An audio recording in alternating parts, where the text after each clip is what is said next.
ప్రభునందు ప్రియులారా, చేరి వచ్చిన మీ అందరికీ మన రక్షకుడు ప్రభు అయిన యేసుక్రీస్తు వారి శ్రేష్టమైన నామంలో నా హృదయపూర్వక వందనాలు, శుభాలు తెలియజేస్తూ ఉన్నా. ఇంకా మరికొన్ని గంటల్లో మరొక సంవత్సరంలోనికి, లేదా అందరూ అనుకుంటున్నట్లుగా నూతన సంవత్సరంలోనికి మనం ప్రవేశిస్తూ ఉన్నాం. కాబట్టి సంవత్సరాలు గడిచిపోతూ ఉన్నాయి, సంవత్సరాలు తరిగిపోతూ ఉన్నాయి, మన ఆయుష్కాల దినాలు కూడా తరిగిపోతూ ఉన్నాయి.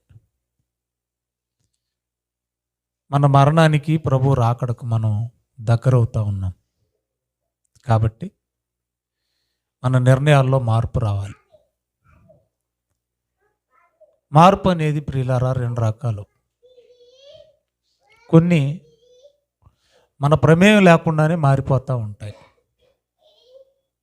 కొన్నిటికి ఖచ్చితంగా కొన్ని మారాలంటే మన ప్రమేయం ఉండాలి. సూర్యుడు ఉదయిస్తూ ఉంటాడు. సూర్యుడు ప్రతిరోజు ఉదయిస్తూనే ఉంటాడు. జనవరి 1 కూడా ఉదయిస్తూనే ఉంటాడు. ఆయన ఉదయించడానికి మన ప్రమేయం అక్కర్లేదు. చంద్రుడు రాత్రి వేళ రావడానికి మన ప్రమేయం అక్కర్లేదు. గాలి వీచుటకు మన ప్రమేయం అక్కర్లేదు. కొన్ని విషయాల్లో మన ప్రమేయం అవసరం లేదు. అవి నిరంతరాయంగా సాగుతూ ఉంటాయి. కానీ కొన్నిటికి మాత్రం ఖచ్చితంగా మన ప్రమేయం అవసరం. ప్రాముఖ్యంగా నేను మాట్లాడదలిసింది మన మార్పుకు మన ప్రమేయం చాలా అవసరం. నా మార్పుకు నా ప్రమేయం అక్కర్లేదండి, దేవుడే మార్చుకుంటాడు అనుకోవడం చాలా పొరపాటు. సూర్యుడిని దేవుడు ప్రారంభంలో ఏ పని నిమిత్తం అయితే నియమించాడో అది మారలేదు. కాబట్టి దానికి మార్పు అవసరం లేదు. దేవుడు దేని నిమిత్తం మనల్ని సృజించాడో మనం మారాం. మధ్యలో సృజించబడ్డ కారణం కోసం మనం బ్రతకడంలా. సో మారింది మనమే గనుక మరలా తిరిగి ఆయన ఉద్దేశానుసారంగా బ్రతకడానికి మన ప్రమేయమే అవసరం. అంతేగాని దేవుడు మార్చుకోడు. అలాగని నువ్వు మారతానంటే ఆయన వద్దండు. నువ్వు మారాలి, నీ అంతటా నువ్వు మారాలనేదే దేవుని సంకల్పం. అంతేగాని బలవంతంగా ఆయనకి ఇష్టంగా మనల్ని మలుచుకోడు. మనకు స్వేచ్ఛనిచ్చాడు, మంచి చెడ్డలు ప్రక్కనే పెట్టాడు. చాయిస్ చూజ్ చేసుకోవడానికి, ఎన్నుకోవడానికి చాయిస్ దేవుడు మనకే ఇచ్చాడు. దాన్ని స్వేచ్ఛ, స్వాతంత్రాలు అంటాం. కాబట్టి కొన్నాళ్ళుగా మన స్వాతంత్రం మన ఆత్మీయ జీవితం దెబ్బతీసింది. పడుతూ లేస్తూ వచ్చాం. మనలో ఇంకా చెడు ఉంది. కాబట్టి మనం మారాలి. ఆ మార్పుకు దేవుని సహాయం ఎప్పటికీ ఉంటుంది. కానీ నీ ప్రమేయం లేకపోతే దేవుడు కూడా ఏమీ చేయలేడు. డాక్టర్ గారి దగ్గరికి మొట్టమొదటిగా పేషెంట్ని తీసుకెళ్ళారంట. ఆయన చెప్పాడట, ఏం పర్వాలేదు, తగ్గిపోద్ది మందులకి. సో ఈ మెడిసిన్ రెగ్యులర్గా వేసుకోవాలి అన్నాడట. ఈ మెడిసిన్, నేను ఇచ్చే మెడిసిన్ రెగ్యులర్గా నువ్వు వాడాలి, దట్టు పచ్యం చేయాలి అన్నాడట. ఒట్టి మెడిసిన్ వేసుకుంటే కుదరదు, నీకున్న జబ్బు తగ్గాలంటే ఏం చేయాలి? పచ్యం చేయాలి. కొన్ని తినాలి, కొన్ని ఖచ్చితంగా తినకూడదు. కొన్నాళ్ళ తర్వాత ఇలాగా రావడం పోవడం జరుగుతూ ఉంది. కొన్నాళ్ళ తర్వాత మళ్ళా డాక్టర్ గారి దగ్గరికి తీసుకెళ్ళారట. అప్పుడు డాక్టర్ గారు అన్నారట, అమ్మా ఇంకా మెడిసిన్ అక్కర్లేదమ్మా, పచ్యం చేయాల్సిన పని కూడా లేదమ్మా అన్నాడంట. ఏమైంది ఏమ్మా? ఏమైంది? తగ్గిపోలే, ముదిరిపోయింది. అర్థమైందా? ముదిరిపోయింది. ఇంకీడు రేపో మాపో జెండా పాతేస్తాడు. కాబట్టి రేపో మాపో పోయేవాడికి పచ్యం చేస్తేనేమి, చేయకపోతేనేమి, బిల్లలు వేసుకుంటేనేమి, వేసుకోకపోతేనేమి. అలాగే దేవుడు పరమవైద్యుడు.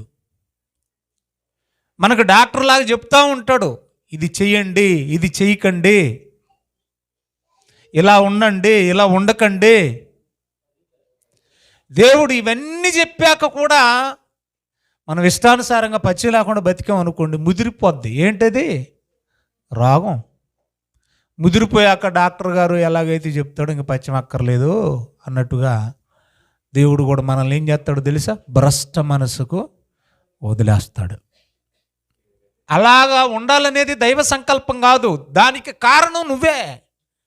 ఆయన చాయిస్ ఇచ్చాడు నువ్వు బాగుపడడానికి, ఆయన చాయిస్ ఇచ్చాడు నువ్వు మారడానికి. నేను మారను, నేను పచ్చిం చేయనంటే ఆయన ఏం చేస్తాడు? బలవంతంగా నిన్ను లాక్కోడు.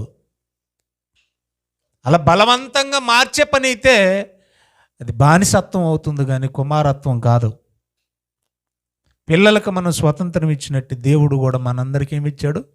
స్వాతంత్రం ఇచ్చాడు. మనం మారాలి, మన నిర్ణయాలు మారాలి, మన ఆలోచనలు మారాలి, మన ఉద్దేశాలు మారాలి, మన పద్ధతులు మారాలి. మారకపోతే, ఆ మారడానికి తగిన ప్రమేయం మనం తీసుకోకపోతే మన జీవితాలకు మనమే ఉత్తరవాదులం. ఒక అమూల్యమైన సందర్భాన్ని నేను మీకు పరిచయం చేసి త్వరగా ముగించడానికి ప్రయత్నం చేస్తాను. ప్రియులారా, ఇశ్రాయేలీయులను నడిపించిన మొట్టమొదటి నాయకుడు మోషే మీ అందరికి బాగా తెలిసినవాడు. దేవుని చేత నా ఇల్లంతటిలో నమ్మకమైన వాడు, భూమి మీద సాత్వికుడని గొప్ప పేరు, గొప్ప బిరుదు పొందినవాడు. మోషే జీవితకాల దినాలు మనం ఆలోచిస్తే 120 సంవత్సరాలు అకార్డింగ్ టు బైబిల్. 40 సంవత్సరాలేమో ఫరో కుమార్తె కుమారునిగా ఎంచబడ్డాడు. ఐగుప్తు కోటలో సాగింది జీవితం. ఒకవేళ ఫరో కుమార్తె కుమారుడిగా ఎంచబడ్డప్పటికీ, కోటలో తన జీవన ప్రయాణం సాగుతున్నప్పటికీ మీరు గమనించాలి, తన ప్రజల మీద తనకు ప్రేమ పోలేదు, ప్రేమ చావలేదు. ఈ హెబ్రీలే, ఇశ్రాయేలీలే నా జాతి వారు, నా రక్తం అన్న సంగతి తనకు బాగా తెలుసు. అంటే తను ఒక మంచి పొజిషన్లో ఉన్నప్పటికీ తన ప్రజల పట్ల ఏముంది? ప్రేమ ఉంది. ఇందులో ప్రతి మాట కూడా మనకు అప్లై కావాలి. ఇందులో ప్రతి పరిస్థితుల్లో కూడా మనం ఉండాలి. మోషే ఏ పొజిషన్లో ఉన్నా తన జనాంగం పట్ల తనకు ప్రేమ ఉంది. ఎంత ప్రేమ అంటే అవసరమైతే చంపేంత ప్రేమ, అవసరమైతే చచ్చిపోయేంత ప్రేమ. ఒక ఐగుప్తుడు ఇశ్రాయేలీని కొడుతున్నాడట. వాడి అరుపులు చూసి తట్టుకోలేక మోషే ఏం చేశాడో తెలుసా? ఆ ఐగుప్తుని చంపేసి ఇసుకలో పాతేశాడట. అంటే తన బిడ్డలు శ్రమల్లో ఉన్నా, బాధల్లో ఉన్నా, ఇబ్బందుల్లో ఉన్నా, అపాయాల్లో ఉన్నా తట్టుకోలేడు. అంత ప్రేమ కలిగిన వాడు మోషే. అక్కడ మీరు మర్డర్ను చూడకండి, హత్యను చూడకండి, ప్రేమ. వాడు నీలాంటి మనిషే కదా, నువ్వెందుకు కొట్టాలి? పశువును బాదినట్టు బాదుతావా? తట్టుకోలేకపోయాడండి. సో ఇంకెలాగో ఇక్కడుంటే నన్ను చంపేస్తారు అని అరణ్యాలుగా పారిపోయాడు. అక్కడ అనగా మిద్యాను అరణ్యంలో మామయ్య ఇత్రో గారి గొర్రెలు కాసుకుంటూ 40 సంవత్సరాలు అక్కడ గడిపేశాడు. 40 ఏళ్ళు ఐగుప్తులో, మిద్యాను అరణ్యంలో 40 సంవత్సరాలు. ఎట్టకేలకు సిప్పోరాను పెళ్ళి చేసుకున్నాడు. చెప్పండి, మోషే భార్య పేరేంటి? సిప్పోరా, ఇత్రో కుమార్తె. సిప్పోరాని పెళ్లి చేసుకున్న తర్వాత 2 బిడ్డలు కలిగారు. మొదటివాడు గెర్షోము, రెండవవాడు ఎలియాజరు. మొదటి వ్యక్తి ఎవరు? గెర్షోము, రెండో వ్యక్తి ఎలియాజరు. ఒకసారి ఆ సందర్భాన్ని టచ్ చేద్దాం, మళ్ళీ వద్దాం వెనక్కి. దయచేసి అందరూ బైబిల్లో పనిచేయండి. నిర్గమాకాండము 18వ అధ్యాయము 3వ వచనం నుండి 2వ వచనం నుండి చదువుదామండి. మోషే మామయ్య అయిన ఆ ఇత్రో తన యొద్దకు పంపబడిన మోషే భార్య అయిన సిప్పోరాను, ఆమె 2 కుమారులను తోడుకొని వచ్చును. అతడు అన్య దేశములో నేను పరదేశిని అనుకుని వారిలో ఒకడికేమో గెర్షోము అని పేరు పెట్టాడు, నా తండ్రి దేవుడు నాకు సహాయమై ఫరో కత్తివాత నుండి నన్ను తప్పించిన అనుకుని రెండో వాడికి ఎలియాజరు అని పేరు పెట్టాడు. విందాం ఇక. నేను విషయాన్ని సమాచారాన్ని మీకు చూపించాను బైబిల్లో, లేఖనాల్లో. సో మోసే తన మామ మందలు కాసుకుంటూ సిప్పోరాను పెళ్లి చేసుకొని 2 బిడ్డలకు జన్మనిచ్చాడు. జన్మనిచ్చిన తర్వాత ప్రియులరా, ఆయన ఇంకా గొర్రెలు కాసుకుంటూనే ఉన్నాడు. ఒకరోజు హోరేబు అనే కొండ అరణ్యంలో, మిథ్యాన అరణ్యంలో హోరేబు అనే కొండ దగ్గర గొర్రెలు మేపుకుంటా ఉన్నాడు, గొర్రెలు కాస్తా ఉన్నాడు. అప్పుడు అక్కడ దైవ దర్శనం కలిగింది దూత ద్వారా. ఇప్పుడు దూత వచ్చింది, విషయం అంతా మీ అందరికీ తెలిసింది కాబట్టి నేను ఏదో 2-3 మాటలు అలా చెప్తాను. అయ్యా, ఐగుప్తులో ఇశ్రాయేలీల ఆర్తనాదాలు పరలోకంలో ఉన్న దేవుడికి వినబడ్డాయి. ఇశ్రాయేలీలు అంటే నీకు ఎంత ప్రేమో దేవుడికి బాగా తెలుసు. ఎంత ప్రేమ లేకపోతే ఐగుప్తుడు ఒకడు ఇశ్రాయేలీని కొడుతుంటే నువ్వు తట్టుకోలేకపోయావు. కాబట్టి నీ బిడ్డలను రక్షించుకునే చాయిస్, అవకాశం ఇప్పుడు వచ్చింది. రా, విడిపించుకుందు కానీ రా అని అంటే ఎన్నెన్నో కారణాలు చెప్పాడు. ఆ తర్వాత ఫైనల్గా సరే నువ్వు ఒక్కడవని నువ్వేం అనుకోవద్దు, నాతోడు ఉంటుంది, పైపెచ్చు నీకు నోట్లో 4గా మీ అన్నయ్య అహరోను కూడా తీసుకొచ్చుకో. ఎలాగైతేనేమి మోషే అహరోనులు కలిసి ఏమండి తిరిగి మరలా ఐగుప్తుకి రావాలి. ఈ క్రమంలో దైవ దర్శనం పొందుకున్న తర్వాత హోరేబు కొండ మీద మోషే డెసిషన్ తీసుకున్నాడు. బాగా వినాలి. దైవ దర్శనం పొందిన తర్వాత మోషే ఏం చేశాడు? నిర్ణయం తీసుకున్నాడు. ఈ ప్రతి మాట మనకు అప్లై అవుతుందండి, అందుకే జాగ్రత్తగా వినండి అంటున్నాను నేను. ఏమి నిర్ణయం తీసుకున్నాడంటే, సరే దేవుడు మాట ఇచ్చాడు కనుక, దేవుడు నాతో మాట్లాడాడు కనుక ఆయన మాట తప్పుడు, కాబట్టి నేను బయలుదేరి వెళ్ళాలి, నా జనాంగాన్ని విడిపించుకోవాలి, మా తాత ముత్తాతలు అబ్రహాము, ఇస్సాకు, యాకోబులకు వాగ్దానం చేసిన కనాను భూమికి వెళ్ళని చేర్చాలి. ఈ బాధ్యత దేవుడు నా మీద పెట్టాడు కాబట్టి నేను ఖచ్చితంగా నెరవేర్చాలి. వాస్తవానికి బాగా ఆలోచించండి. ఐగుప్తు నుంచి ఒక్కడే వెళ్ళిపోయాడు మిథ్యాను అరణ్యాలకు. ఇప్పుడు దైవ దర్శనం పొందిన తర్వాత మోషే ఒక్కడే తిరిగి రావట్లేదు ఐగుప్తుకి. ఎవరెవరు వస్తున్నారు తెలుసా? మోషే, తన భార్య, తన 2 బిడ్డలతో కలిసి ఫ్యామిలీతో బయలుదేరాడు. ఐగుప్తుకి ఎలా బయలుదేరాడు? Return journey. ఐగుప్తు నుంచి మిథ్యాన అరణ్యాలకు వెళ్ళేటప్పుడు ఒంటరిగా వెళ్ళాడు. కానీ మిథ్యాన అరణ్యాల నుంచి మరలా తిరిగి దైవ దర్శనం పొంది దేవుని మాట విన్న తర్వాత తన జనాన్ని రక్షించుకోవడం కోసం ఫ్యామిలీతో వస్తున్నాడు. మళ్ళీ చెప్తున్నాను, ప్రతి మాట మనకి ఇది అప్లికబుల్. దీన్ని అప్లై చేసుకోవాలి, మనం అన్వయించుకోవాల్సి వస్తుంది. ఫైనల్గా చెప్తాను, కుటుంబంతో వచ్చాడు. తిరిగి ఎక్కడికి వచ్చాడు? ఐగుప్తుకి వచ్చాడు. ఇక్కడ ఒక హైలైట్ పాయింట్, బాగా నాకు నచ్చిన అద్భుతమైన మాట ఒకటి ఇప్పుడు చూపిస్తాను చూడండి. కేవలం వాళ్ళు 4 కదంట, వాళ్ళతో ఏది ఉండాలో అది ఉంది.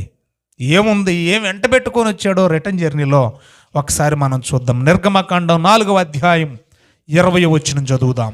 అందరూ బైబిల్ ఓపెన్ చేయాలి. నిర్గమకాండం 4వ అధ్యాయం 20వ వచనం.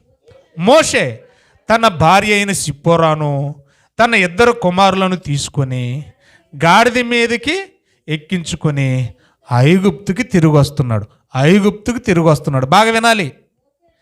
అరణ్యం నుంచి, మిథ్యాన అరణ్యాల నుంచి ఎక్కడికి వస్తున్నాడు అంటే ఇప్పుడు ఐగుప్తుకి వచ్చేస్తున్నాడు దేవుని మాట విని. మోషే వచ్చేటప్పుడు దేవుని కర్రను తన చేత పట్టుకొని ఐగుప్తుకు వచ్చాడు. చాలమ్మా. ఐగుప్తు నుంచి మిథ్యాన అరణ్యాలు వెళ్ళేటప్పుడు కర్ర ఉందా? నో. ఫ్యామిలీ ఉందా? లేదు. కానీ మిథ్యాన అరణ్యాల నుంచి ఐగుప్తుకు వచ్చేటప్పుడు ఇక్కడ హైలైట్ పాయింట్ ఏంటంటే దేవుని కర్రతో బయలుదేరాడు. వింటున్నారా? దేంతో బయలుదేరాడు? దేవుని కర్రతో బయలుదేరాడు. దేవుని కర్ర ఏంటి తెలుసా? నీ దుడ్డు కర్ర, నీ దండము నన్ను ఆదరించున్నది.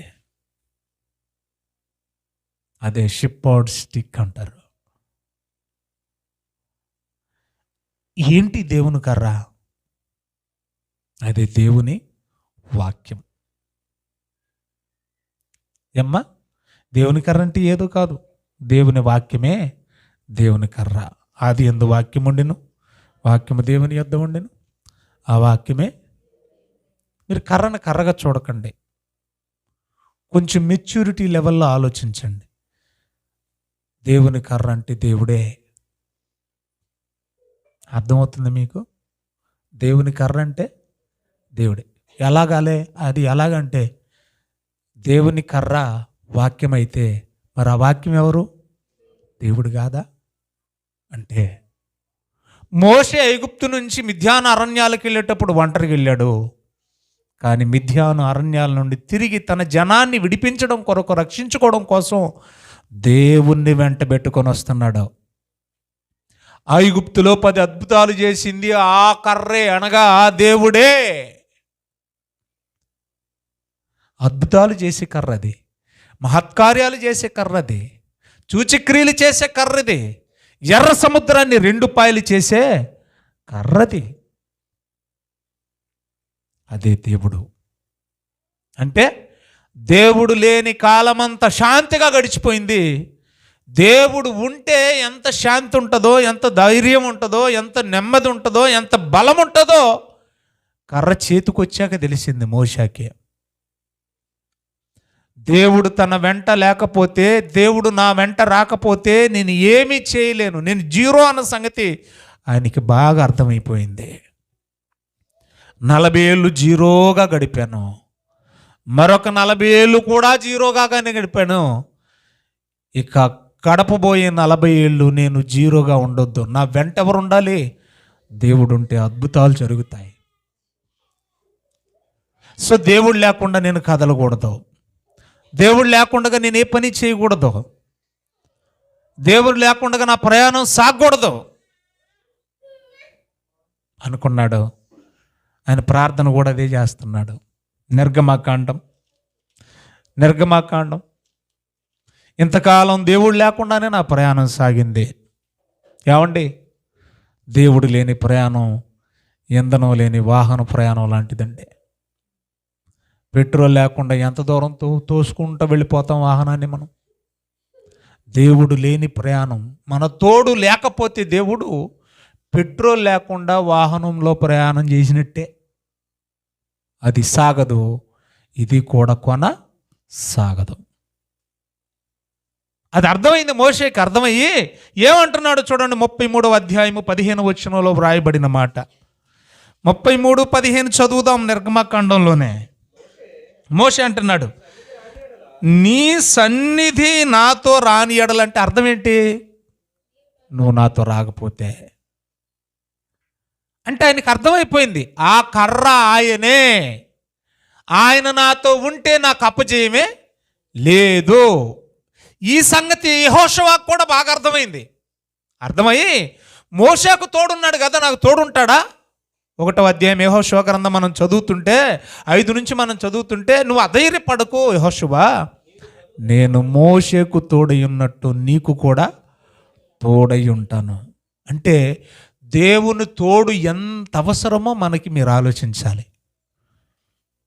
మనం పనులకు వెళ్ళినా, డ్యూటీలకు వెళ్ళినా, ఏమండి, మనం బయటకు ప్రయాణాలు చేసి వెళుతున్నా, మనం ఒక పని మీద ఒక నిర్ణయం తీసుకొని వెళుతున్నా, దేవుడు మనతో ఉన్నాడు అనుకోండి, సక్సెస్ అంతే. దేవుడు లేని నిర్ణయాలు ఎన్ని తీసుకున్నాం ఇంతకాలంగా మనం, మన సొంత నిర్ణయాలు అంటాం వాటినే. ఎప్పుడైనా కూడా మనస్ఫూర్తిగా చెప్పండి, దేవా ఇది నీ నిర్ణయం అయితేనే నన్ను ముందుకు సాగించు, నీ చిత్తం అయితేనే దీన్ని జరిగించు. కొన్నిసార్లు మన జీవితాల్లో ఏమండి కొంతకాలం నిష్ఠూరంగా గడిచిపోతూ ఉంటాయి. ఎందుకంటే మనం అనుకుంటాం ఒకటి, అందులో దేవుని ప్రమేయం చొప్పించం. మనం అనుకుంటాం అది జరుగుద్ది అనుకుంటాం, అది జరగకపోయేసరికి నిరుత్సాహము, నీరసం, నిష్ఠూరాలతో కొంతకాలం మనం గడుపుతాం. అర్థమవుతుందా? కారణం ఏంటంటే మనం దేవునికి అవకాశం ఇవ్వట్లేదు, దేవుణ్ణి ఆ పనిలో కలుగు చేసుకోవడం ఇవ్వడం లేదు. అందుకని మనకి విజయం రావడం లేదు. ఏమని ప్రార్థన చేస్తున్నాడు? అయ్యా నువ్వు రాకపోతే మాత్రం నాతోటి నన్ను ఇక్కడి నుంచి తీసుకెళ్ళకు. అప్పుడు దేవుడు ఏమన్నాడు? పై వచనంలో చదవండి, 14వ వచనంలో. అందుకు ఆయన, నా సన్నిధి నీకు తోడుగా వచ్చును, నేను నీకు విశ్రాంతి కలుగజేస్తాను. అద్భుతమైన మాట. అంటే దేవుడు నాకు తోడుంటే నాకు అపజయం ఉండదు.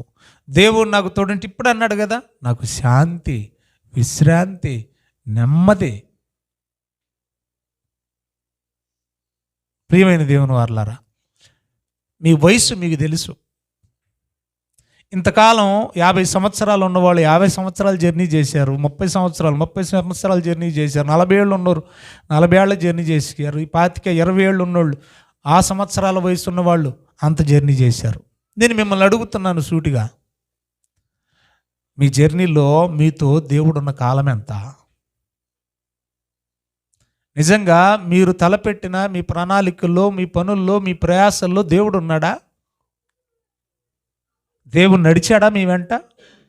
దేవుణ్ణి తీసుకుని వెళ్ళారా? దేవుణ్ణి వదిలేసి వెళ్ళారా? ఆలోచించండి. చాలా సందర్భాల్లో మనం దేవుణ్ణి వదిలేసి మన సొంత నిర్ణయాలు తీసుకొని ప్రయాణాలు చేసాం, సొంత నిర్ణయాలు తీసుకొని సొంత ప్రణాళికలు వేసుకున్నాం. అందుకని మన జీవితాల్లో అపజయాలు, అందుకని మన జీవితాల్లో ఓటమి. మోషేతో ఎప్పుడైతే దేవుడు ఉన్నాడో కర్రగా, మోషేకి అక్కడ ఓటమి లేదు. ఇప్పుడు నేను విషయం చెప్తాను, జాగ్రత్త వినండి. మనం కూడా ఒకప్పుడు ఐగుప్తులో ఉన్నోళ్ళమే. మోషేని మనకు అన్వయించుకుందాం. మనం కూడా పాపం చేసి దేవునికి దూరంగా పారిపోయిన వాళ్ళమే. మిథ్యాను అరణ్యాలకు పారిపోయినట్టు మనం కూడా దేవునికి దూరం అయిపోయిన వాళ్ళమే. ఇంకా ఇప్పటి వరకు కూడా దూరంగానే ఉన్నామేమో. అయితే దేవుడు మోషేతో హోరేబు పర్వతం మీద మాట్లాడినట్టు ఈరోజు ఈ గోనగూడెంలో క్రైస్ట్ చర్చిలో నీతో మాట్లాడుతున్నాడు. కమ్ అండ్ రిటర్న్ బ్యాక్ అంటున్నాడు దేవుడు. నువ్వింకా అపరాధ భావంతో ఉన్నావేమో, పారిపోయిన స్థితిలో ఉన్నావేమో. నీ జనాన్ని రక్షించుకోవడం కోసం భారతదేశంలో ఉన్న ప్రజలు నీ జనం కాదా? హైందవ సోదరులు మన జనం కాదా? ముస్లిం సోదరులు మన జనం కాదా? మన తండ్రి పిల్లలు కాదా? మనవాళ్లే కదా. సో నీ జాతిని, మానవ జాతిని, భరత జాతిని కాదు, మానవ జాతిని రక్షించుకోవడం కోసం దేవుడు ఏమంటున్నాడు తెలుసా? రండి, తిరిగి రండి. మరలా మనం తిరిగి ఎక్కడికి వెళ్ళాలి? ఐగుప్తుకి వెళ్ళాలి. ఐగుప్తు అంటే లోకం. ఆ లోకంలో నుంచి వచ్చాము దేవుని సన్నిధిలో. ఈరోజు దైవ దర్శనం, వాక్యం ద్వారా మనం దైవ దర్శనం పొందుకుంటున్నాం. దేవుడు మాట్లాడుతున్నాడు మనతో. ఏమనో తెలుసా? నువ్వు ఇక్కడ ఇంకా అరణ్యంలోనే ఉంటే కుదరదు, ఇంటి దగ్గరే ఉంటే కుదరదు, నీ పనుల్లో నీ డ్యూటీల్లోనే ఉంటే కుదరదు. రావాలి, మళ్ళీ తిరిగి ఐగుప్తుకి రావాలి. నువ్వు ఐగుప్తుకి వెళ్ళేటప్పుడు ఒకవేళ ఒంటరిగా వచ్చేవేమో అరణ్యానికి, ఈసారి కుటుంబంతో బయలుదేరాలి. ఐగుప్తులకి ఎలా బయలుదేరాలి? కుటుంబంతో బయలుదేరాలి. ఇదే ఈ సంవత్సరం మీరు తీసుకునే కొత్త నిర్ణయం. ఇంతకాలం మనం ఐగుప్తుకి వెళుతున్నాం సువార్తను మోసుకొని. ఆ సువార్త వాక్యం. మోషే కూడా ఆ దుడ్డు కర్రను మోసుకునే వెళ్ళాడు ఐగుప్తుకి. ఆ కర్రతోనే ఆ జనాన్ని రక్షించింది. ఆ కర్రతోనే జనాన్ని కాపాడింది. ఆ కర్రతోనే అద్భుతాలు చేసింది. ఆ కర్ర సముద్రాన్ని పాయలు చేసి వారిని కాపాడింది. ఆలోచించండి ప్రియులారా. ఈ సంవత్సరం మనం తీసుకోవాల్సిన నిర్ణయాలు ఏంటో తెలుసా? మనం ఒంటరిగా ఒకవేళ మరలా తిరిగి ఐగుప్తులోని కనుక సువార్తకు వెళుతుంటే, ఈ సంవత్సరం మనం తీసుకోవాల్సిన నిర్ణయం, మనం కుటుంబంగా బయలుదేరాలి సువార్తకి. దేవునికి మహిమ కలుగును గాక. ఎలా బయలుదేరాలి మనం మరలా ఈ సంవత్సరం? కుటుంబంగా బయలుదేరాలి. ఒకవేళ ఇంతవరకు ఏదో వెళుతున్నారు కాబట్టి పోయిన నెల నేను వెళ్ళలేదు, ఈ నెల నేను వెళ్ళకపోతే పాస్టర్ గారు ఏమనుకుంటారో, సంఘబిడ్డలు ఏమనుకుంటారో అని ఒకవేళ ఏదో ఉత్తి పుణ్యానికే వచ్చారేమో వితౌట్ రీజన్, ఏమండి, కారణం లేకుండా వచ్చాము వస్తున్నాం, వచ్చాము పోతున్నాం, అలాగున్నామేమో. కానీ ఈసారి అలా ఉండొద్దు. నేను దేవుణ్ణి మోసుకెళ్ళాలి. ఈసారి నా కుటుంబంతో ఎవరిని మోసుకెళ్ళాలి? నేను ఐగుప్తుకి కర్రను మోసుకెళ్ళాలి, వాక్యాన్ని మోసుకెళ్ళాలి, సువార్తను మోసుకెళ్ళాలి. దాంతో నా జనాన్ని రక్షించుకోవాలి. మీకు అర్థమైందా? మన తీర్మానం ఇదే ఉండాలి. ప్రియులారా, నూతన సంవత్సరంలోనికి ప్రవేశించే మనం తీసుకోవలసిన నూతనమైన తీర్మానం ఏంటో తెలుసా? అద్భుతాలు చూడాలంటే, మహత్కార్యాలు చూడాలంటే, విజయాన్ని మనం చూడాలంటే మన వెంట ఏం రావాలి? దేవుని సన్నిధి రావాలి. మనం ఏం మోసుకెళ్ళాలి? వాక్యాన్ని మోసుకెళ్ళాలి. నశించిపోతున్నానగా ఐగుప్తులో ఉన్న మన జనాన్ని మనం రక్షించుకోవాలి. వాళ్ళ ఎడల నిజంగా నీకు ప్రేమ ఉంటే సాకులు చెప్పవు మోషేలాగా. ప్రారంభంలో చెప్పినా కూడా తీర్మానం తీసుకున్నాడు. ఇంతకాలం మనం కూడా సువార్తకు సాకులు చెప్పాం. మానేయండి మోషేలాగా. ఒక మంచి తీర్మానం తీసుకోండి. సమాజంలో నశించిపోతున్న ఆత్మలు ఎన్నో ఉన్నాయి.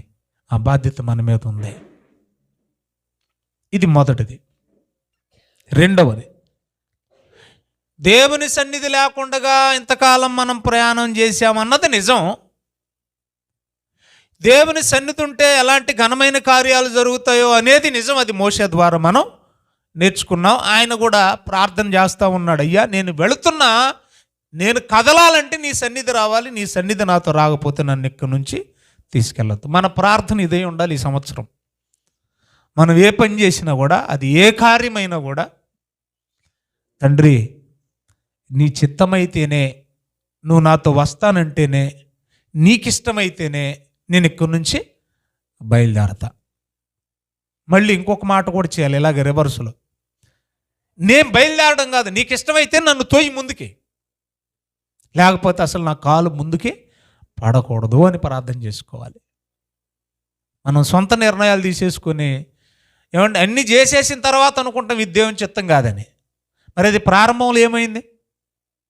నీ చిత్తమైతేనే, నీకు ఇష్టమైతేనే, నీ సన్నిధి నాతో వస్తేనే ఈ కార్యము జరుగును గాక అని మనం ప్రార్థించాలి.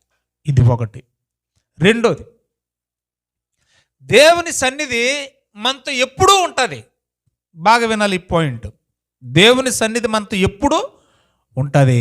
కానీ ఆయన సన్నిధి మనతో ఉన్నదన్న సంగతి మనం గుర్తించలేం. కొన్నిసార్లు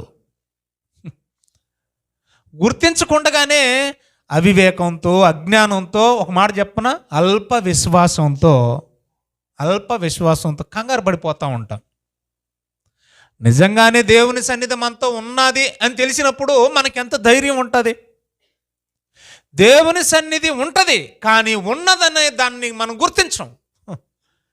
దేవుని సన్నిధి ఉంటుందండి, కానీ అది ఉన్నదన్న గుర్తింపు మనకు ఉండదు.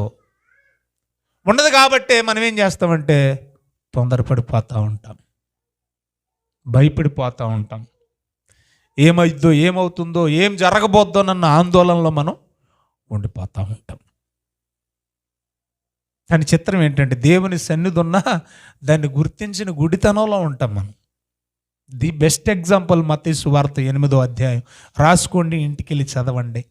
ఏమ్మా, 8వ అధ్యాయం 23 నుంచి 27 వచనాల వరకు రాసుకోండి. మత్తయి సువార్త 8వ అధ్యాయంలో నీటి మీద ప్రయాణం సాగుతుందంట, సముద్రయానం. శిష్యులు బోట్లో ఉన్నారు. దేవుని సన్నిధి కూడా వాళ్ళతోనే ఉంది.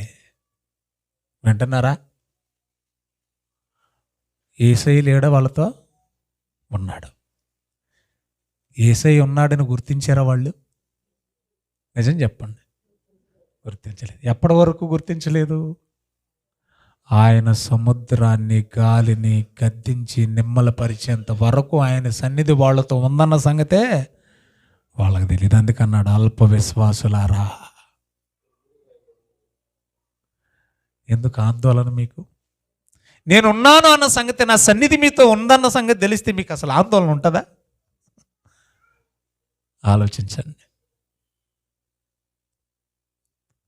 నిజంగా నాకైతే అనిపిస్తుందండి, మీకు అనిపించిందో లేదో ఎప్పుడైనా నాకు తెలియదు, కానీ సువార్త అనే మాట వినబడంగానే ప్రతిసారి నాకు కన్నీళ్ళు వస్తాయి.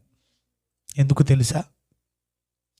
ప్రయాణాల్లో భయంకరమైన ప్రమాదాలు, ఒకటి రెండు కాదు, మొన్న ఏకంగా 5 చచ్చిపోయారు. లంబసింగి ఏమంటే సరదాగా చూసి రావడానికి వెళ్ళి 5 ఉత్తి పుణ్యానికి 5 చచ్చిపోయారండి. పాపం వాళ్ళంతా క్యాటరింగ్ చేసేవాళ్ళంట. నిజమండి. అదుపు తప్పి ఆ టాటా వేసి వెళ్ళిపోయి లోయలో పడితే 5 చచ్చిపోయారు. మనం ప్రతిసారి కూడా ప్రార్థన చేసుకునే బయలుదేరుతున్నాం. తండ్రి క్షేమంగా నీ చిత్తం, నీ పని మీద వెళ్తున్నాం. నేను అనుకుంటాను ఆయన సన్నిధి మనతో రాబట్టే మనకి ఇన్నాళ్ళు ఏమీ జరగలేదు. దేవునికి ఘనత, మహిమ, ప్రభావాలు యుగ యుగాలు కలుగునుగాక. మరి దేవుని సన్నిధి మనతో ఉందని మీరు గుర్తిస్తారా? కొంతమంది ప్రయాణాల్లో ఏమన్నా జరుగుద్దేమోనని భయపడి సువార్తకు రానోళ్ళని ఉన్నారు. దైవ సాక్షిగా చెప్తున్నా నేను దేవుని సన్నిధిలో. అర్థమవుతుందా? సముద్రాన్నే నీకు రహదారిగా మార్చిన దేవుడు ఘాటిలో ఒక లెక్క. దేవుని శక్తి ఏంటో మీకు తెలిస్తే, దేవుని సన్నిధి మీతో ఉంటే అలాంటి ప్రయాణం జరుగుద్దో మీకు తెలిస్తే, ఎందుకు విశ్వాసాన్ని ఎందుకు మీరు కోల్పోతున్నారో? అల్ప విశ్వాసులారా అన్నాడు అక్కడ. రెండోది ఏం నేర్చుకుంటున్నాం మనం? దేవుని సన్నిధి మనతో ఉందని మనం గుర్తించడంలే. మనకి దేవుని సన్నిధి పట్ల విశ్వాసం లేదు. లేకపోబట్టే కంగారు. నువ్వు నమ్మితే, నీ విశ్వసిస్తే దేవుని మహిమను చూస్తావు. నాకు అనిపిస్తుంది నిజంగా ఈ నెల బాగా జరిగింది, వచ్చే నెల ఇంకా బాగా జరిగింది. అలాగా సంవత్సరం అంతం వరకు మీరు చూస్తే మొన్న డిసెంబర్లో మనం వెళ్ళాం కదా. ఏ ఊరది మనం వెళ్ళింది? సోలబు, తర్వాతది జోగంపేట. ఎంత బాగా జరిగింది. నిజంగా వచ్చిన వాళ్ళు నిజంగా మనస్ఫూర్తి చెప్పండి, అద్భుతం కదా. ఆ రోజు మనం తిరిగింది చిన్న చిన్న గ్రామాలు అయినప్పటికీ మనస్ఫూర్తిగా చేసాం. సాయంత్రం కూడా చాలా అద్భుతంగా జరిగింది. చక్కని మెసేజ్ విన్నారు, అన్నీ కూడా అమర్చాడు దేవుడు అక్కడ.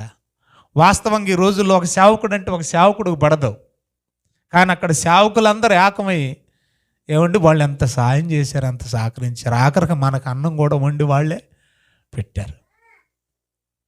దేవుడు మనతో వస్తేనండి ఆయన ముందే అన్నీ రెడీ చేసి పెట్టేస్తాడండి. ప్రియులారా, ఇంతకాలం దేవుని లేని ప్రయాణం, దేవుడు మనతో లేని ప్రయాణం, దేవుడు ఉన్న గుర్తించిన ప్రయాణం చేసామేమో. ఇక నుంచి ఒంటరిగా చేసామేమో. ఇక నుంచి కుటుంబంతో ప్రయాణం చేద్దాం, విశ్వాసంతో ప్రయాణం చేద్దాం. ఎక్కడికి వెళ్ళినా దేవుణ్ణి మోసుకెళ్దాం. దేవుడే మన బలం. మూడో మాట చెప్పి నేను ముగిస్తాను. విశ్వాసం ఉంటుంది కొన్నిసార్లు ఏముంటుంది? నేను ఇంతవరకు ఏం చెప్పాను? దేవుని సన్నిధి మనతో ఉండాలి. కొన్నిసార్లు మనం ఉన్నా కూడా గుర్తించం. మూడోది చెప్తున్నాను, విశ్వాసం ఉన్నా దాన్ని వదలకూడదు. ఫైనల్గా అంతే, అయిపోయింది నా మెసేజ్.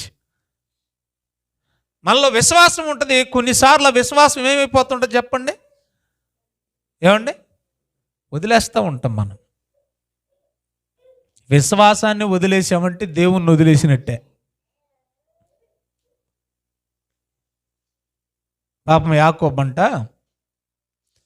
మరి మామను మోసం చేశాడు కదా, మామ మోసం చేశాడు కదా. ఇక్కడ ఇంటి దగ్గర అన్నని మోసం చేసినప్పుడు తిరిగి మళ్ళా ఇంటికి వచ్చేస్తున్నాడట సిరియా దేశం నుండి. అలా ఇంటికి వచ్చేటప్పుడు ఆయనకి కూడా దైవ దర్శనం కలిగింది బేతేల్లో. అప్పుడు ఒక నిచ్చెన కనపడిందంట ఆ దర్శనంలో. ఏమండి? వెళ్ళేటప్పుడు జరిగిన దర్శనం మళ్ళీ అదే ప్లేస్లో అక్కడికి వచ్చిన తర్వాత ఇది మరొక దర్శనం. అయితే పోరాటం జరుగుతుందంట దేవునికి ఆయనకి. ఏం జరుగుతుందంట? ఇద్దరికి పోరాటం, పెనుగులాట. పెనుయేలు అన్నాడు అందుకని అక్కడ.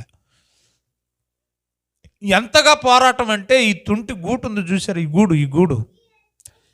గూడు జారిపోయినా కూడా వదలట్లేదట. పట్టు విడవని బట్టి విక్రమార్కుల్లాగా దేవుడిని ఏం చేస్తలేదట? వదులుతలేదంటండి బాబు. ఎందుకు వదలట్లేదు? ఏం కావాలి ఆయనకి? నా చిన్నప్పుడు చచ్చిపోయి ఎక్కడుందో కమలమ్మని, కోల కమలమ్మని ఒక ఆవిడ ఉండేది, మాకు అమ్మమ్మ అవుద్ది. ఆవిడ ఒక పాట పాడుతూ ఉండేది. నిన్ను నేను విడువను దేవా, నీవు నన్ను దీవించు వరకు, నిన్ను నేను విడువను దేవా. విన్నారు ఎప్పుడైనా ఈ పాట మీరు? వినలేదా? అది యాకోబు పాటే. చాలా అద్భుతమైన మెలోడీ సాంగ్. నేను చెప్పినందుకైనా మీరు యూట్యూబ్లో చూడండి, ఒకసారి వినండి. రేపు సాయంత్రం పాడుకుందాం. అర్థమైందా? రేపు సాయంత్రం పాడుకుందాం. నేను గ్రూప్లో పెడతాను లింకు, ఒకసారి వినండి, రాసుకోండి. రేపు సాయంత్రం అందరం కలిసి పాడదాం ఆ పాట. ఏమ్మా? కాబట్టి ఆయన ఎలాంటి ప్రార్థన చేస్తున్నాడో చూడండి దయచేసి. ఆదికాండం 32వ అధ్యాయం. విశ్వాసంలో మనం పట్టు వదలకూడదు ప్రియులారా. చాలా సందర్భాల్లో అవుద్దు కాదు, నేను ఈ పని తలపెట్టాను జరుగుద్దు అంటారా? విశ్వాసంలో మనం సనగిలిపోతూ ఉంటాం. మనం దేవుని మీద పూర్తిగా డిపెండ్ అయిపోతే ఇది ఎలా పట్టుకోవాలి? దేవుని ఎలా పట్టుకోవాలో చెప్తున్నాడు చూడండి యాకోబు 32వ అధ్యాయం 26వ వచనం. ఆయన తెల్లవారుచున్నది గనుక నన్ను వదిలేయి అంటున్నాడు అట దేవుడు. ఏమండి? దేవుడు అనగానే దేవుని తీసేసుకోకుండా అక్కడ దూత. కాబట్టి నేను కూడా ఓరల్గానే మాట్లాడుతున్నా. నన్ను వదిలేయవయ్యా బాబు. ఎవరంటున్న మాట అది? దేవుడు. కానీ మనల్ని కాదులేండి, మనం ఎప్పుడో వదిలేసాం దేవుణ్ణి. దేవుడు మనల్ని వదిలేయమంటావు. నన్ను వదిలేసి అన్నాలేంది అంటాడు ఆయన మన దగ్గరికి వస్తే. కానీ యాకోబుతో ఏమంటున్నాడు తెలుసా? నన్ను వదలవయ్యా. వదలవా? వదలంట. వదలా ఏమంటున్నాడు చదవండి దయచేసి. నీవు నన్ను దీవిస్తేనే, నీవు నన్ను ఆశీర్వాదించితేనే కానీ. ఎంత అద్భుతమైన మాట అండి. నీవు నన్ను ఆశీర్వాదిస్తేనే కానీ నేను నిన్ను వదలను. దీవించేంత వరకు వదల్లా. మనం కూడా ఈ నూతన సంవత్సరంలో తీసుకోవలసిన నిర్ణయం ఏంటో తెలుసా? దేవుడు మనకి సమాధానం ఇచ్చాడు అని నీకు అనిపించేంత వరకు ప్రార్థనలో నుంచి, మోకాళ్ళ మీద నుంచి లెగొద్దు. అదేదైనా ఉద్యోగం కోసం నువ్వు ప్రార్థన చేస్తున్నావా? నీకు దేవుడు సమాధానం ఇచ్చాకే లెగాల. ఏదో పెదాల మీద పప్పలు ఉండేసి లేచిపోయాం అనుకో, లేచిపోయినట్టే ఉంటుంది. ఇక వదిలేసినట్టు ఆయన పట్టుకున్నట్టు కాదు. మనం పిల్లల వివాహాల కోసం ప్రార్థన చేస్తున్నారా? ఆయన సమాధానం ఇచ్చాడు అని అనిపించాకే లెగాల మోకాళ్ళ మీద నుంచి. పిల్లల ఎగ్జామ్స్ కోసం ప్రార్థన చేస్తున్నారా? నీకు సమాధానం వచ్చాకే, దేవుడు ఖచ్చితంగా చేస్తాడు అని అనిపించాకే మోకాళ్ళ మీద నుంచి లెగాలి. కాబట్టి నేను 3 మాటలు చెప్పాను. 1, తిరిగి ఐగుప్తులకు వెళతాం. దేవుడు పిలుస్తున్నాడు. వెళ్ళేటప్పుడు ఒంటరిగా వెళ్ళొద్దు, కుటుంబంతో వెళ్ళాలి. కుటుంబంతో అన్నిటికంటే ముఖ్యంగా దేవుని కర్రతో మనం బయలుదేరాలి. దేంతో బయలుదేరాలి మనం? దేవుడు కర్ర మోసుకొని వెళ్ళాలా. ఇశ్రాయేలీల జనాంగాన్ని మోషే రక్షించుకున్నట్టు మానవ జాతిని, మన జాతిని మనం రక్షించుకోవాలి. దేవుని సన్నిధి మనతో రాకుండా మనం ప్రయాణం చేయకూడదు. ప్రతిదానికి దేవుని సన్నిధిని వెంట పెట్టుకునే వెళ్ళాలి మనం.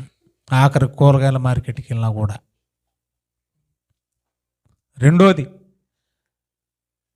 శిష్యుల్లాగా దేవుని సన్నిధి మనతో ఉంటుంది, కానీ గుర్తించని దశలో ఉంటాం కొన్ని సందర్భాల్లో. కానీ దేవుడు ఆ రోజు ఎలాగైతే యేసయ్య సముద్రాన్ని నిమ్మలపరిచి గాలిని ఆపాడు, అలాగే అద్భుత కార్యాలు మన జీవితాల్లో చేస్తున్నప్పుడు అప్పుడైనా గుర్తించి ఆయనకి సాష్టాంగ సాగిలపడి నమస్కారం చేయాలి. ఆయన స్తుతించాలి, ఆయన్ని ప్రస్తుతించాలి. 3, దేవుడు దొరుకుతాడు. యాకోబుకు దొరికినట్టు ఆయన దొరికినప్పుడు, ఆయన సన్నిధి దొరికినప్పుడు అస్సలు విడిచిపెట్టకూడదు. ఆయన దొరకటం అంటే వాక్యం అండి బాబు. వాక్యం గురువారం దొరుకుతుంది, వాక్యం ఆదివారం దొరుకుతుంది, వాక్యం మంగళవారం దొరుకుతుంది. ఆయన దొరికినప్పుడు ఆయన ఏం చేయాలి? పట్టుకోవాలి. ఎంతవరకు పట్టుకోవాలి? నీ సందేహానికి సమాధానం, నీ సందేహానికి, నీ సమస్యకు పరిష్కారం దొరికేంత వరకు ఆయన సన్నిధిని, ఆయన్ని మనం విడిచిపెట్టకూడదు. ఈ 3 మంచి నిర్ణయాలు మనం తీసుకోవాలి. ప్రియులారా, దేవుడు మనల్ని చాలా ప్రేమించాడండి. ఎంతగా ప్రేమించాడో ఒక మాట చెప్పి నేను ముగిస్తాను.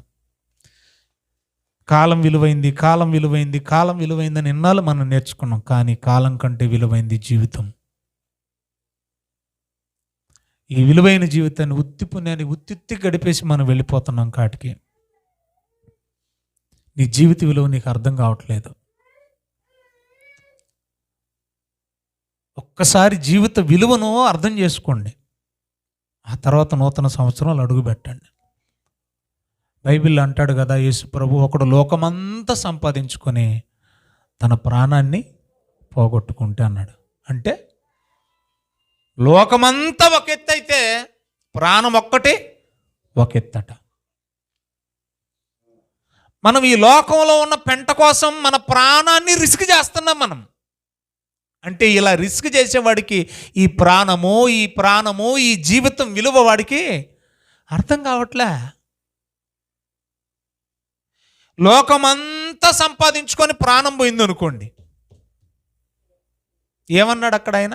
ఒకడు లోకమంతా సంపాదించుకొని తన ప్రాణాన్ని పోగొట్టుకుంటే తద్వారా వాడికి ఏమీ లాభం, ఏం ప్రయోజనం? అంటే లోకమంతటి కంటే విలువైంది ఏంటి చెప్పండి? లోకంలో ఉన్న దానికి అంతటికంటే విలువైంది ఏంటో చెప్పండి? జీవితం అండి, మన జీవితం అండి, మన ప్రాణం అండి. అందుకనే ఎవరైనా ప్రాణం ఇచ్చి బంగారం కొన్నానండి అంటారా? చెప్పండి. నా ప్రాణం ఇచ్చి ఇల్లు కట్టుకున్నానండి అంటారా? అంటారు. ఎందుకంటే నీవు కట్టుకున్న ఇంటికంటే నీ ప్రాణం చాలా విలువైంది. ఇది మీకు బాగా తెలిస్తే, విలువైన నీ ప్రాణాన్ని కాపాడడం కోసం, విలువైన నీ ప్రాణాన్ని రక్షించడం కోసం, విలువైన నీ జీవితం కోసం యేసు ప్రభు ప్రాణం పెట్టాడండి. అంటే ఇప్పుడు యేసు ప్రభు ప్రాణం విలువలేందా? మనం ఏదో ఊరికి నోటితోనేస్తాం అంతే. ప్రాణం పెట్టి పాడాడండి, గాడిది గుడ్డేం కాదు. ప్రాణం పెట్టి చెప్పాడండి. ఇలాంటి మాటలు వింటూ ఉంటాం మనం. అవి మాటలు వినడానికి, చెప్పడానికి పనిచేస్తాయి తప్ప ప్రాణం పెట్టిన ఏకైక వ్యక్తి ఎవరో తెలుసా? జీవితాల కోసం ప్రాణం పెట్టిన ఏకైక వ్యక్తి ఆయన ప్రభు అయిన యేసుక్రీస్తు. దేవుడు మనల్ని ప్రేమించాడు అనడానికి ఇంకెంతకంటే గొప్ప రుజువే ఉంది చెప్పండి? ఈ లోకంలో నీకు విలువైనవి కావచ్చు, లోకంలో ఉన్నవన్నీ, కానీ దేవుని దృష్టికి నువ్వు విలువైన వాడవు. నీ జీవితం చాలా విలువైంది. కాబట్టి విలువైన నీ జీవితాన్ని రక్షించాలనే విలువైన తన ప్రాణాన్ని మన కోసం ఖర్చు పెట్టాడు, వదులుకున్నాడు, విడిచిపెట్టేశాడు, త్యాగం చేశాడండి. కాబట్టి అలాంటి ప్రభు కోసం మనం ఏం చేయగలుగుతున్నాం అనేది మనం తీసుకోవాల్సిన తీర్మానం. నీ కోసం ఈ భూమి మీద ఏమంటే అవసరానికి అప్పిచ్చేవాడు ఉంటాడేమో, కానీ నీ కోసం ప్రాణం పెట్టేవాడు ఈ లోకంలో ఎవ్వడు ఉండడు. అది నీ ప్రాణాన్ని కాపాడడం కోసం, నీ అప్పు తీర్చడం కోసం ఎవడైనా సాయం చేర్చాం, కానీ నీ ప్రాణం కాపాడడం కోసం. ఎందుకంటే ప్రాణం లోకంలో ఉన్న వాటి అన్నిటికంటే వెలగలది, విలువైంది. అందుకన్నాడు అనమాట 6వ అధ్యాయం కొరింథీయులకు రాసిన మొదటి పత్రిక 20వ వచనంలో, మీరు విలువ పెట్టి కొనబడిన వారు. కాబట్టి ఈ దేహంతో ఏం చేయాలి? దేవుని మహింపరచాలి. కాబట్టి నీ జీవితం చాలా విలువైందని నువ్వు గుర్తించాలి. ఈ నూతన సంవత్సరంలో గుర్తించి నీతో దేవుడు వస్తున్నాడా లేదా, దేవుని సన్నిధి నీతో ఉంటుందా లేదా, ఉన్నా గుర్తిస్తున్నావా లేదా, దేవుడు దొరికినప్పుడు పట్టుకుంటున్నామా లేదా, సమాధానం పొందుకుంటున్నామా లేదా, విలువైన ఈ జీవితాన్ని మనం ఏం చేస్తున్నాం? ఇది విలువైంది కాబట్టే కదా దీనికోసం ప్రాణం పెట్టాడు యేసయ్య. మరి ఆ త్యాగాన్ని గుర్తించొద్దు. మనం గుర్తిస్తూ మంచి మంచి నిర్ణయాలతో, మంచి మంచి తలంపులతో, తలాంతులతో ఈ సంవత్సరం మరలా తిరిగి మనం ఐగుప్తుకి వెళ్ళాలి. ఐగుప్తుకి వెళదాం అన్న వాళ్ళు తిరిగి చేతులు ఎత్తండి. మేము ఇంట్లోనే ఉంటాం అన్న వాళ్ళు చేతులు ఎత్తండి. దేవుడు మిమ్మల్ని దీవించునుగాక.